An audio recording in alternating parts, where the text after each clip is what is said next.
An unusual murder trial is set to get underway this fall in Lake County, north of Napa. There, a San Francisco man will face murder charges in connection with the shooting deaths of his two childhood friends, even though everyone agrees he never shot anyone.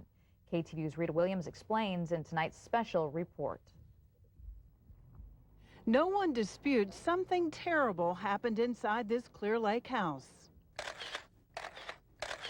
And before night turned into day, December 7th, 2005, the homeowner here shot two San Francisco men in the back, killing both of them. So why is the dead men's best friend and not the homeowner who pulled the trigger now set to stand trial here in October for 2 counts of murder? It's a case that involves a provocative act doctrine that's not often used. According to the Lake County District Attorney, the doctrine says if, while committing a crime, someone provokes another person to kill, then the provocateur can be charged with murder. So the DA has charged Renato Hughes, a 22-year-old man with no prior record, with murder. He says Hughes and the two dead men, friends from San Francisco, were accomplices in a home invasion robbery at the Clearlake house. Hughes is charged even though the homeowner, Shannon Edmonds, fired the fatal shots. I'm just a normal family man that loves his family. We were attacked at 4 o'clock in the morning, and I did what I had to do to defend my children's lives and my family's lives.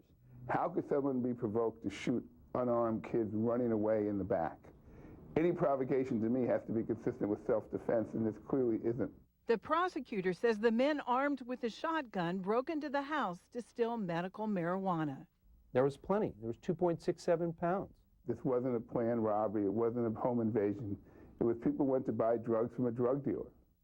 Those people, he says, the 3 young men, had been in and out of each other's lives since they were children. You're talking about kids from good families, from good backgrounds, who were doing well. 2 of the men, Hughes and Christian Foster, had just driven to Clearlake to visit the third, Rashad Williams. Williams, 21, was about to start serving a 3-year sentence for unarmed bank robbery. Quite a change. As a teenager, Williams got national attention for running to raise money for a victim of the Columbine High School shooting. But by the time his senior year came, he was burnt out. Williams's life ended in the street in front of the Clearlake house the DA says he broke into, shot twice in the back by the homeowner. He murdered our children. Christian Foster, a senior at Notre Dame College in Belmont, collapsed in bushes nearby, shot 5 times in the back and legs. That's not just to stop somebody. That's to kill somebody. The dead men's friend, Renato Hughes, a clerk at a Trader Joe's in San Francisco, uninjured, was arrested hours later, charged with murder, robbery, and the attempted murder of the son of the homeowner's girlfriend. Lori Tyler says her 17-year-old son, Dale, saved her life. I had 2 men on top of me, beating me really bad, and my son came in, and I truly feel if he wouldn't have stepped in to do what he did, I wouldn't be here. She says her son suffered brain damage from being beaten and still can't speak. I would give anything to hear him say, "I love you, Mom." We think Edmonds and his family members are lying to protect him from what he did. Underlying this case is race. The defense says if the homeowner had been black and the 2 men shot were white, it'd be the homeowner charged with murder. He knows it wouldn't be different. That's nonsense. I'm not racist. I never was racist. I never will be racist. Color isn't a factor to me. He's walking around free, like nothing never happened, just like what they did when there was 100 years of lynching in the United States of America.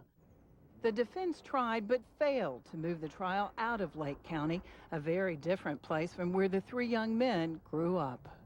San Francisco, where 10,000 people are crammed into every square mile, where whites are barely a majority, and where 7% of the population is African American. To here in Lake County, where only 46 people live in each square mile, where 91% of the folks are white, and where just a little more than 2% of the population is black. Ready? The district attorney says potential jurors will be screened for racism. During the murder trial, Renato Hughes will tell his side for the first time. That's nice. Parents of the dead men will be there to support the man accused of killing their sons.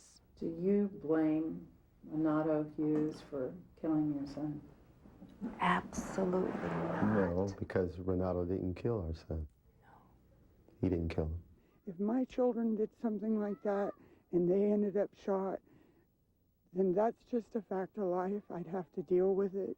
Regardless of what a jury decides, what happened here is a tragedy. 2 young men dead, a teenager brain damaged, and another young man facing the possibility of life in prison.